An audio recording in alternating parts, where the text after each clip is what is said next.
Et pour sa part, Jean-Marie Ogandaga, le ministre de la fonction publique, s'est quant à lui entretenu ce jour avec les membres du bloc syndical de la première seconde. Les préoccupations des travailleurs et le préavis de grève déposé par le dit syndicat étaient au centre de la rencontre. Gabriel Guilélemami, Jean-Pierre Moussouami.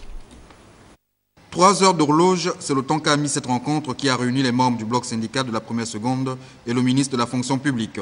Les deux parties ont échangé sur les préoccupations des travailleurs, surtout en ce qui concerne les réclassements, les primes de rendement, les stages des agents publics ainsi que les rappels soldes. La démarche du bloc syndical première seconde est anticipative, préventive, allant dans le sens de la prévention des conflits. Vous voyez, c'est dans cette optique que nous avons estimé utile cette rencontre avec M. le ministre de la fonction publique. Entre autres sujets évoqués, celui relatif au dépôt d'un préavis de grève par le bloc syndical de la première seconde sur la table du ministre de la fonction publique. Une démarche qu'il condamne d'ailleurs. Le canal que vous prenez tout le temps, et ça je vous le dis en vous regardant, ce n'est pas le bon canal. Parce que quand vous déposez un préavis de grève sur le bureau d'un premier chef du gouvernement, qu'est-ce qu'il fait?